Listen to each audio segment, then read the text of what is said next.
It's Thursday, September 2nd, 2021. As we head into this Labor Day weekend, and I want to wish everybody a phenomenal Labor Day weekend and a phenomenal Labor Day coming up. And what is Labor Day? It's an annual celebration of social and economic achievements. And as I woke up this morning and I was reading the news, this is how we're celebrating our economic and social achievements with another 340,000 first-time jobless claims here in America. A country now where we on average are losing over 300, 400, 500,000 jobs per week for the last year and a half. So as I wish everybody a good Labor Day weekend, a lot of people are struggling and a lot of people are going to be very worried this weekend. Now look, I see a lot of traffic on Interstate 10. I see a lot of people traveling. I saw a lot of people out traveling yesterday, so $4, $5 a gallon gas doesn't seem to be bothering anybody. But this Labor Day weekend, I know I'm going to be thinking about these jobless numbers and how destroyed this economy is, and it's going to get much worse. But they try to make it sound like good news because this is the lowest level since the health crisis, 340,000 first-time jobless claims. So there are going to be a number of people that are going to have a very difficult time celebrating Labor Day weekend because they just lost their jobs, their benefits have run out, their unemployment's running out, they're going to be evicted. And some people will party and ignore the warnings. Most of you know what's coming and most of you will continue to prepare. But look, put some balance in your life, spend time with family, friends, and try to enjoy the weekend. We have to take a break from all this negativity, but wow, it's really hard to digest this when we lose another 340,000 jobs. And on top of that, this president to impose largest tax increase since 1968. He's proposing to raise the federal corporation income tax to 28%. After state taxes, that would be a 32% corporate rate. China is at 25%. A communist country has a tax rate of 25%, a corporate tax rate of 25%, and we're looking to be at 32%. Corporate America is not going to pay for this, ladies and gentlemen. You are.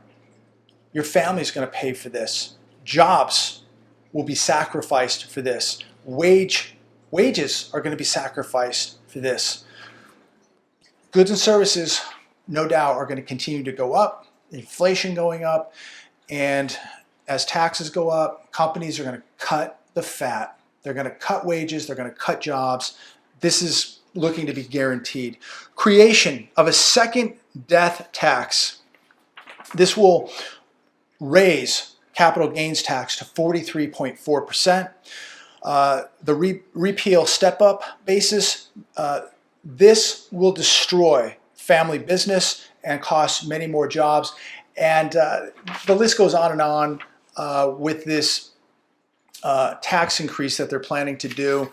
It's going to affect even more people than you even think. U.S. auto sales crash as dealer inventories hit record low.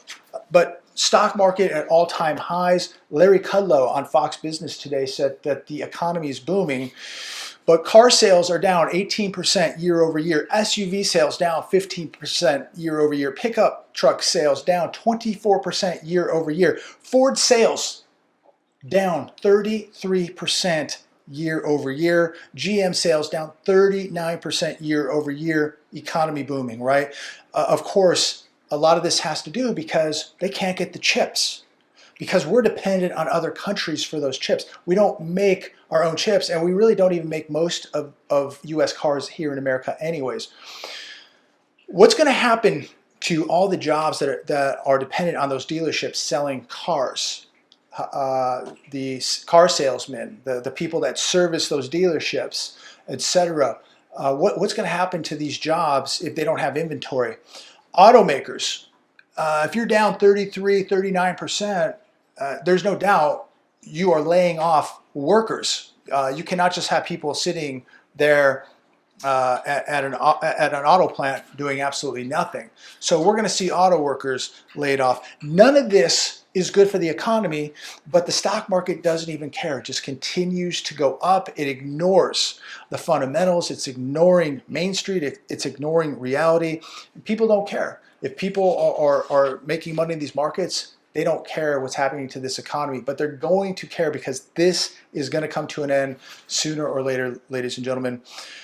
$794 billion in unemployment benefits were historic. This is what we spent, nearly $1 trillion in unemployment benefits. And as I look at the real economy and I see nearly 1 million families looking to be evicted by the end of this year, I see people with no retirement. I see people that have no savings. Half of this country can't even come up with $400 in cash for an emergency. The economy looks devastated. Again, I'm watching some of these business shows this morning and the markets continue to go up. The analysts, the economists, the people in the $2,000, $3,000 suits in euphoria with how incredible everything is going. Yet millions of people could be out in the streets evicted by the end of this year. I mean, we're talking about a million renters. They have family members too. It's a lot of people.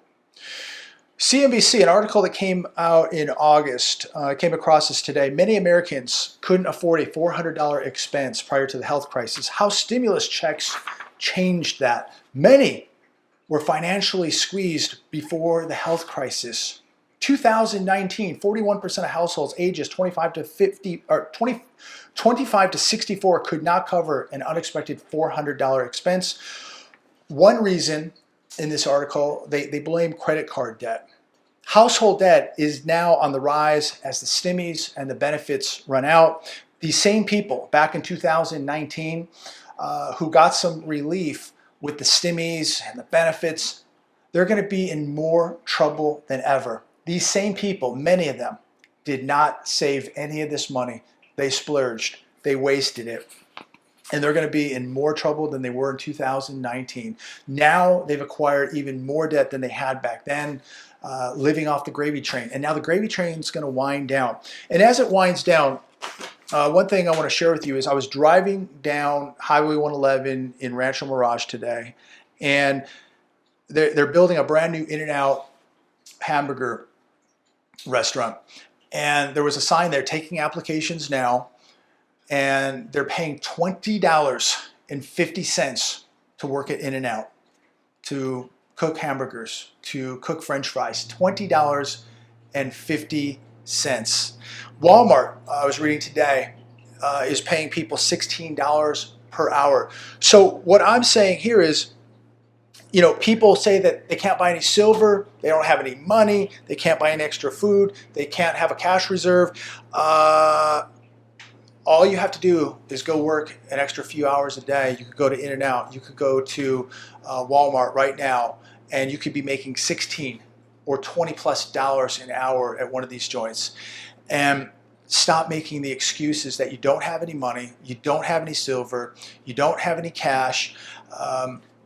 Go get a side hustle, ladies and gentlemen. This is a time, while many people sit on the couch and don't want to take advantage of some opportunities out there right now, and I'm not saying this is going to be your career, but if you're in a pinch right now, if you have zero cash, if you have zero silver, go pick up a side hustle right now. Get off the couch. You can go grab a few extra hours every day, and it's gonna change the way you think and the way you live by being more self-sufficient, by having some assets, by having some cash, by having some extra food. Just working 4 or 5 extra hours here and there adds up by the end of the week. I want to share an article that somebody sent me last night.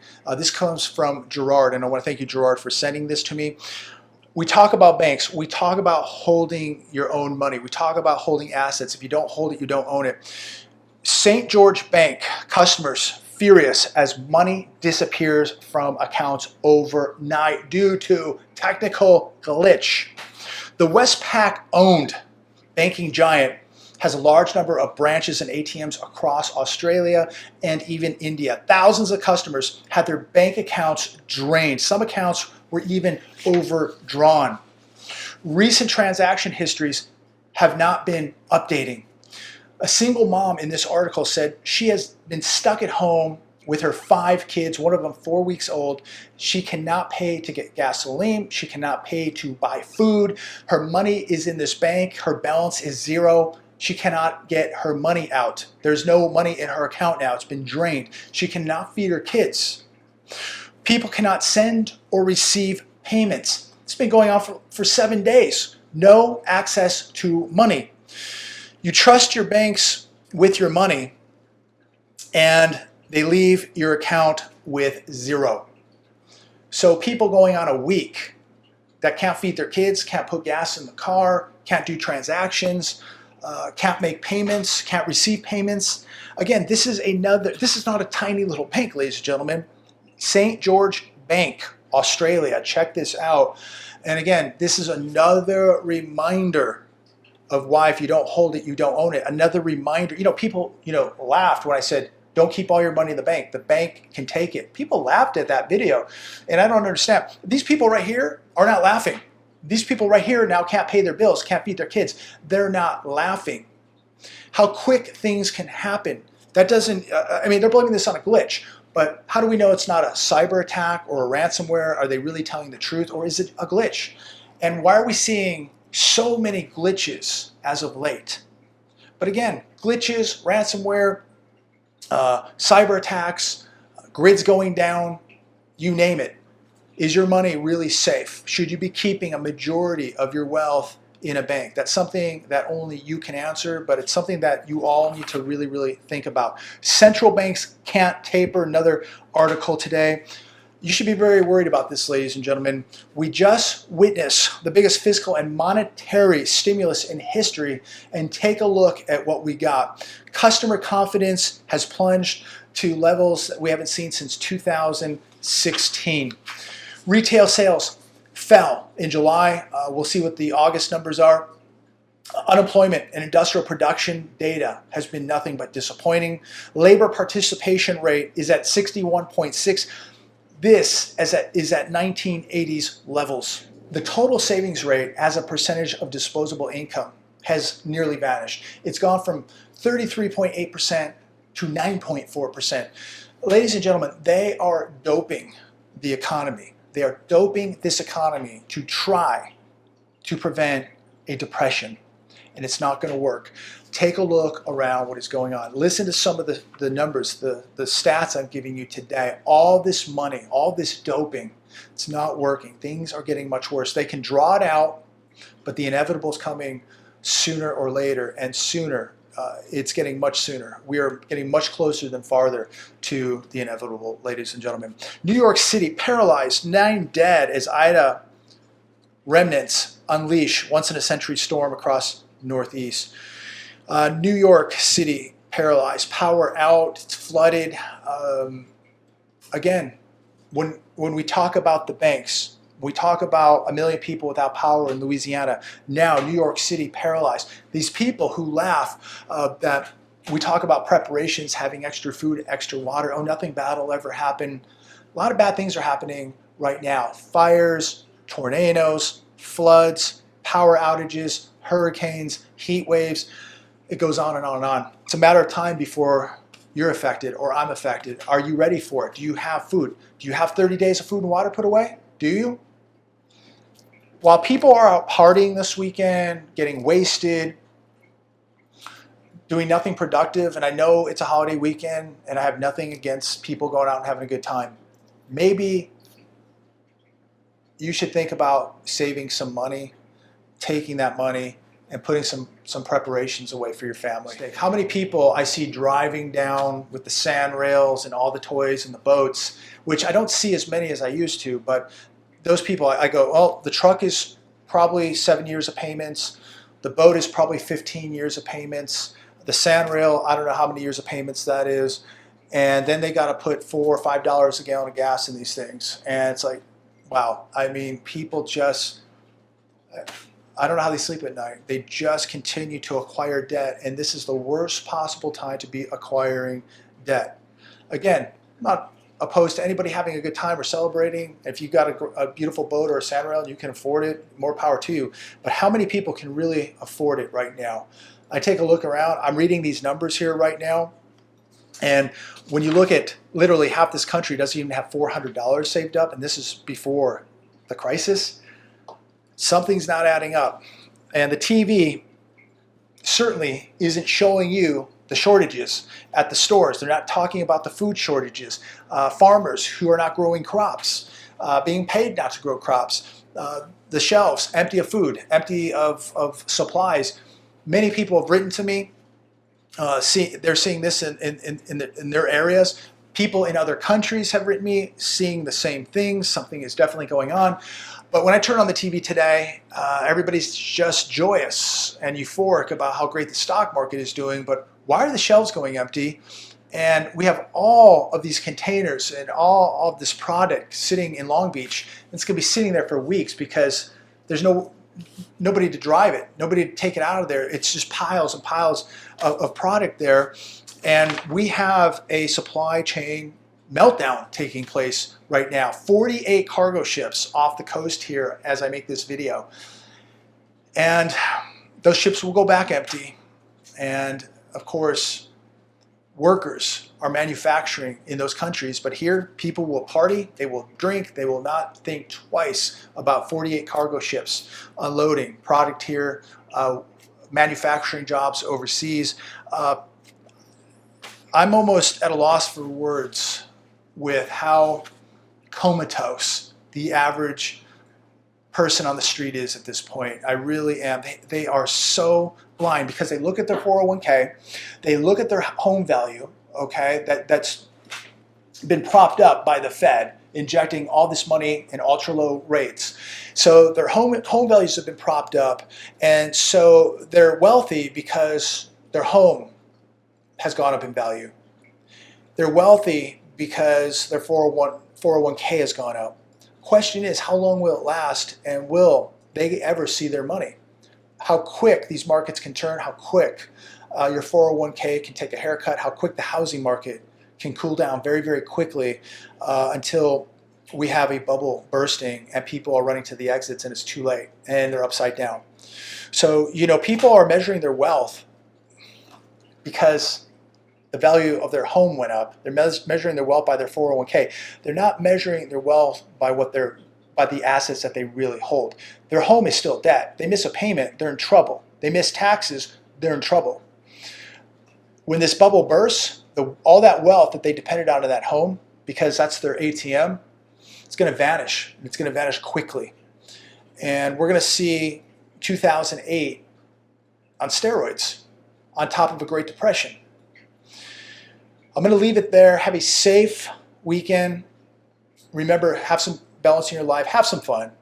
But also take a little bit of time and make sure you're preparing for you and your family. And be smart where you're spending your money, and be very smart where you're storing your money. Is your bank really, really that safe? Something to think about. God bless all of you. Stay safe. I look forward to talking with all of you very, very soon.